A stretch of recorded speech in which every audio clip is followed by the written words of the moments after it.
Welcome to the Marriage Puzzle Podcast with Julie and Thomas Hobby. We are marriage coaches who help couples with pain points about money, intimacy, and communication go from being overwhelmed to being secure in their marriage. If this is your first time listening to us, thanks for checking out our podcast. And don't forget to subscribe and leave us a rating and a review. Let's dive into this episode. Happy October! We are kicking off the month in a series we wanted to do with the lack of something. What's lacking in your marriage that hopefully we can tackle each of these 5 Mondays in the month of October with giving you tools or ideas or action steps to make it a thriving area in your relationship. So today we're talking about the lack of attention, and we've come up with 3 ways people experience a lack of attention in their relationship. Yeah, and the first one is that someone can feel overwhelmed. And so we tried to look at this from the perspective of, if you're the one listening, you're probably the one feeling the lack of attention from your spouse. So that's kind of just so you have the idea of how we tried to plan out this episode. So if you're listening and you're feeling like you have lack of attention from your spouse may be feeling overwhelmed. Mm-hmm. And Aren't that we all? Sure. But I mean, that does ebb and flow in seasons and Yeah. get stronger and lower throughout seasons.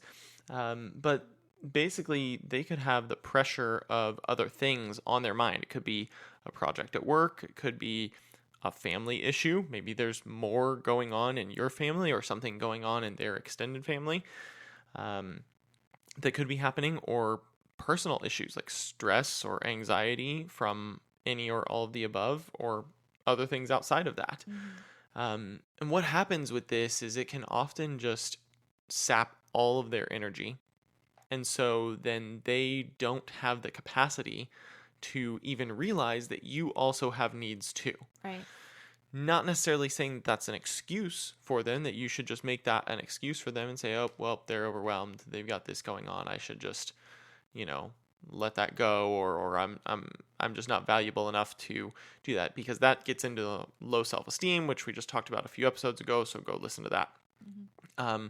So don't make that as an excuse for them, but you still want to try to work through it. Just be aware is what you're saying. Right. Like, if I'm the one feeling lack of attention from you, I have to kind of ask myself, is this something that's been going on for a really long time and it's always been like this and will continue to be like this? Or is this, like you said, like seasonal? Mm-hmm. And maybe I just need to like look at what you're going through of that work or family or personal stress, and what is causing you to be overwhelmed, which then could, be just a distraction, and that you just don't have the capacity to think about me. Right. And I think that's where a conversation has to come into play. If you're witnessing that on the outside, if you're seeing that from your spouse, that they're just overwhelmed with something, but your feelings matter too. If you're seeing that they're overwhelmed and there's maybe you can't do their work project for them, but you're also feeling undervalued or under, that lack of attention, Right. and you need your needs met as well, you have to meet that with a conversation. And that conversation has to be very tactful, to not start a fight, because that's not what you're looking to do, because you already know, if you're aware, that they are under a certain amount of stress from something, and you don't want to add to that stress, because that's just going to then cause this constant cycle of you're stressing them out more, so they're going to get focused on something else, and you're going to have less attention from them, and so you're going to stress them out more, and so it just will never end that way. So you have to break that cycle by having a nice conversation with them and just letting them know, hey, I'm feeling this way. I'm feeling like I'm not getting the attention from you that I need. Remind them, like, nicely, that you're an equal part of the relationship, and you have needs that need to be met as well, and see how you can work together to help redirect some of their attention and focus over to you, and that if they need help, you're there for them. Right. And if you don't know, because you said, they're obviously going through something, sometimes it's just a feeling.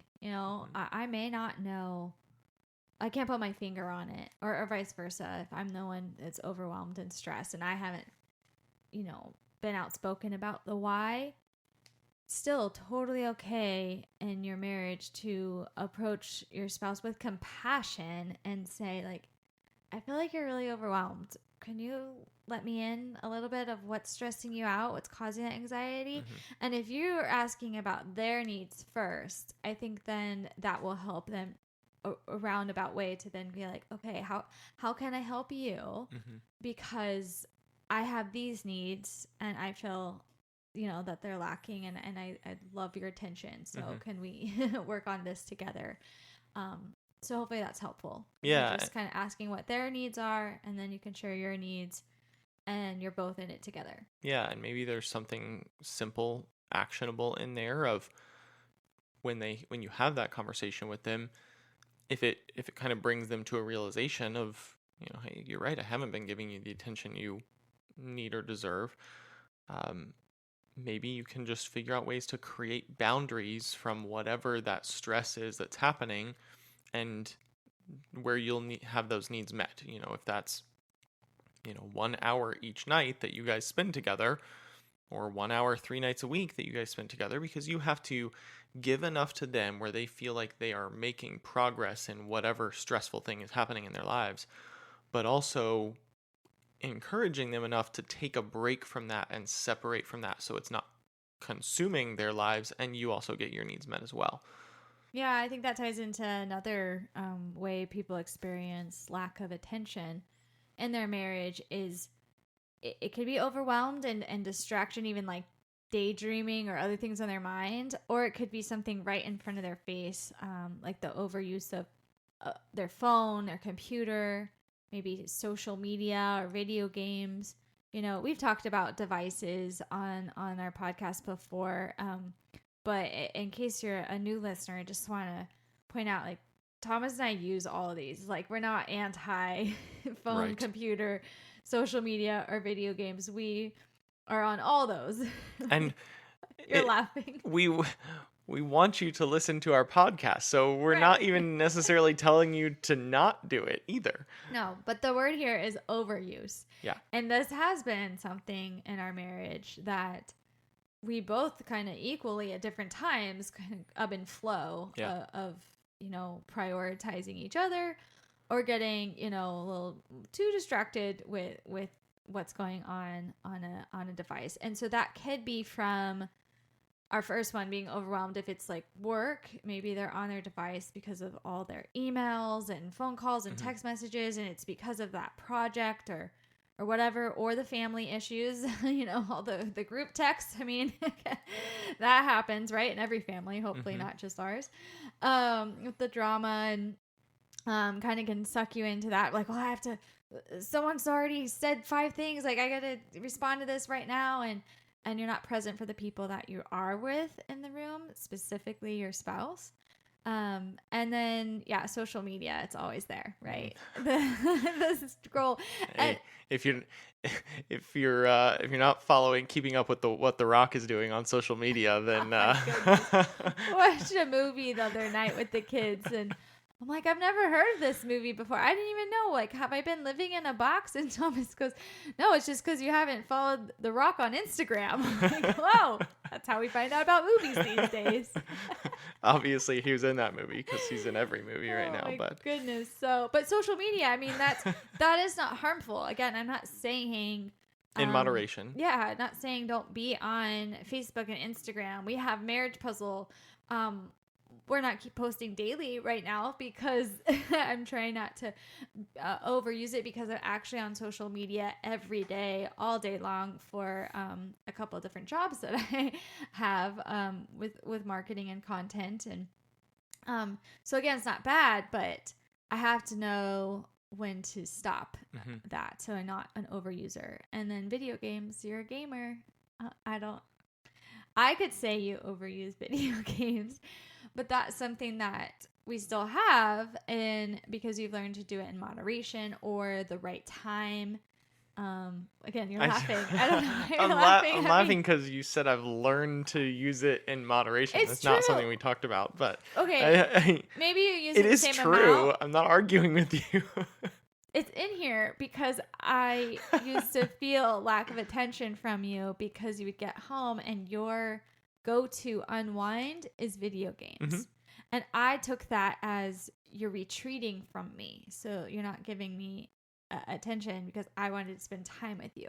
So I've said moderation, but we had to discuss what nights you would play video games, what nights we would spend time like watching a show or talking together. Mm-hmm. You're absolutely right. No, you're absolutely right. It just struck me funny the way you said it, and there was nothing wrong with the way you said it. I'm not offended. I just found it kind of funny. I mean, in all fairness, I did offer to you to learn how to play video games with me to spend that time together, but Yes. that wasn't going to happen. That's a so disaster. You guys should see me running around on Halo. I can't even figure out the joystick. But I do play them with the kids. So again, these aren't bad. It's just overuse of these things can creep into your marriage, and then one spouse then starts to feel that lack of attention because you're giving something else your full attention. or too much of your attention. Exactly. So an action step there is to set up the no screen time. Sounds so, it's what we tell our kids, right? Like, this is no screen time hour, but it it's still important to have those boundaries in your marriage. And so I just said how we do video games, right? Like Thomas knows. I'm struggling here with words because I was going to say when he's allowed to, but it sounds like such a mom thing. Like when I've thrown you off now because I keep laughing at what you're saying. It's so funny because we sit across from each other when we record, so I just like, what are you laughing at? But yeah, you know when, or we know. I'll say it that way. We know when it's like a video game night, and then what I'm gonna do for me time. And when we're going to be together, and when we can be on our devices, and when we're not going to be on our devices. And that's how we make sure the attention that we give each other is appropriate and fair. And so for us, we've said this before, but during meals, we don't have our phones at the table. And we don't even have teenagers yet. So our kids are young and they don't have devices, but we've still made that a rule for our marriage. So dinner time, we sit down as a family and we just talk about our day. So that's really important to us. If you have different schedules and that's not kind of work, something that we do is we go for a walk, sometimes then after dinner. So just go around, like, if the weather allows you. We live in Florida, so we can do it a lot. We after dinner go for a walk, and that's something you can leave your phone at home or put it in your pocket, and that's really good intentional talk time that we have. The kids can be out there with us if you have young kids, and we tell them this is mommy and daddy's talk time. So they're riding a bike or bouncing a basketball or something, and we get to talk without overuse of those devices. And then last thing I would say is utilize your drive time. If you are together, so many times I've caught myself even on a date night, like, oh, we finally get a date night and we have drive time. And so then I just like pull out my phone and I start scrolling on social media.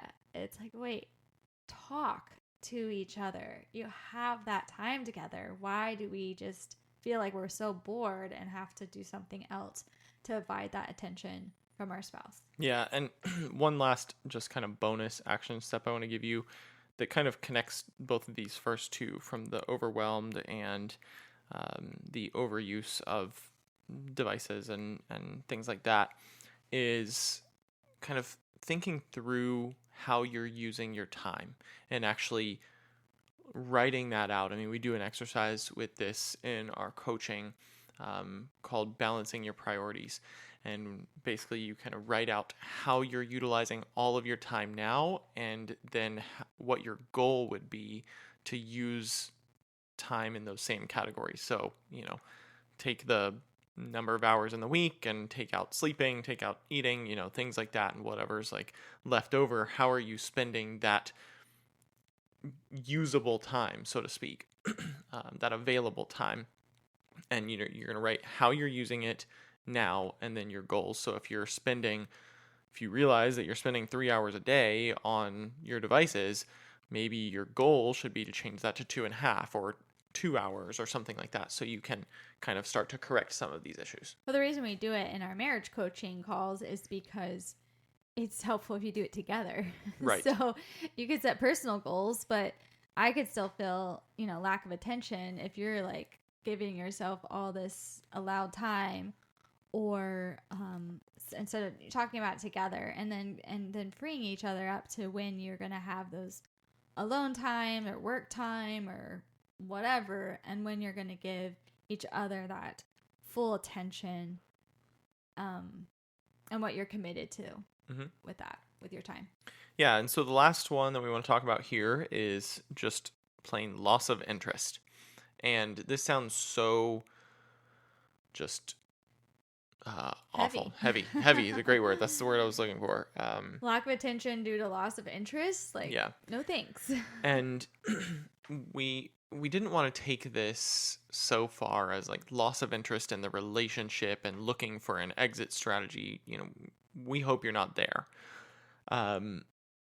Maybe there's a scenario where that is your situation. And we hope that some of what you'll hear will kind of allow you to refocus. But maybe if you're feeling that your spouse is not interested, maybe it looks like they don't value your presence, or they don't seem to be interested in what's going on in your life, or maybe they don't seem to share their feelings with you anymore, or they don't seem to just listen to your thoughts or feelings anymore. So essentially just kind of that, they're just kind of absent to you, so to speak. And we don't want that to be heavy, but if you can start picking up on those things and seeing that that's happening with your spouse, or feeling, because you can't accuse them of it. Maybe it's not true. Maybe it is that they're just overwhelmed, and they haven't lost interest. Maybe lost interest can actually be disguised as something else. So you have to be careful with how you approach this. It could be very much just perceived. Right. Exactly. And then your mind wanders and thinks the worst. But right. It all starts with these little things on the list. Yeah, and so ultimately the action step coming out of this one is that we're kind of going to turn the tables back here and say that a healthy relationship is not just a one-way street. It's a two-way street. And so you may be feeling lack of attention from your spouse, which, again, like we said, could be perceived based on some of those other factors that are maybe more deeper root causes. But your spouse may actually also be feeling lack of attention from you. Maybe you're the one who is the talker in the relationship, and you kind of bulldoze conversations, and your spouse starts to feel like they're not going to be heard anyway, whether it's just a regular discussion, whether it's an argument, or a conflict that you're in, and maybe they just feel like they're not going to be heard anyway, so they just start shutting down and kind of just tuning it out. And if that starts to happen, maybe you are not giving them the same thing you want to be receiving from them. Does that make sense? Yeah. Did I say that to where it makes sense? Do you have anything to help clarify that? No, yeah, you're saying, what you're feeling, the lack of attention, your spouse could be feeling too. So it's kind of, instead of pointing the finger at them, like, look inward first. Right. But it just all starts with a conversation and not an accusatory conversation. Sure. So start with those meal times, or go for a walk, or the drive, or however you want to, turn this around. Yeah. Because the loss of interest, like we said, is heavy, because that does, if you go too long with that feeling, then I don't know what your marriage will look like years from now. A lot of people hang on in a lack of attention relationship just because of the kids. And then when the kids grow up, then they're like, I don't know you. Right. So that's where we do prioritize our marriage, even with young kids. Like I said, on that walk time, Simple things. we try that so that we're never losing that, not ever experiencing that loss of interest. But if that's you, just sit down and talk to your spouse of how you're feeling in this calm manner, and just kind of like a regroup, And that's what I love about marriage coaching too, is because a lot of the couples can be experiencing these lack of attention, or even as so far as this loss of interest. But it works when they still have commitment. Right. Like they're not lacking commitment. Right. They just need help to figure out how to regain the interest that they, once had in their relationship, or the attention that they once felt. And I love coming alongside people and getting them back to that place that they were in the beginning of the relationship. Yeah, and if you're feeling that your spouse has lost interest in you, or that you're not getting the attention that you feel like you should get from your spouse, maybe kind of flip that around. And, again, if we're saying here, maybe they're feeling the same thing, you can start that with a conversation. And you can also just start trying to give them more attention. Figure out ways to just give them more attention. Be that giver first. And oftentimes that will just naturally be reciprocated. And I'm not saying that to tell you to avoid a conversation. I'm not trying to say take a passive aggressive type of route with this, but it's another option. If you know that your spouse isn't super stressed with work and everything's kind of normal there, and you already have that temperature check in that situation, maybe it's just you just need to start giving more of that attention, and then it will naturally be reciprocated back to you. So you can always try that as well.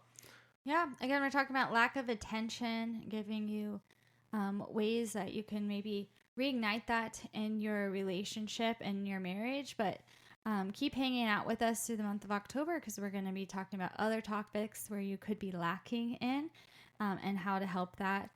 Or if you want to jump on a free discovery call with us. You heard us talk about marriage coaching here and there in our podcast.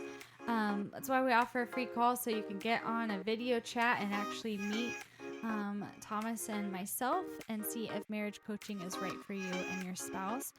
You can find that to schedule a call on our website, which is marriagepuzzle.com, or reach out to us on social media on Facebook and Instagram at Marriage Puzzle. And we look forward to you joining us next week, where together we'll work on marriage one puzzle piece at a time. See you later. Have a great week.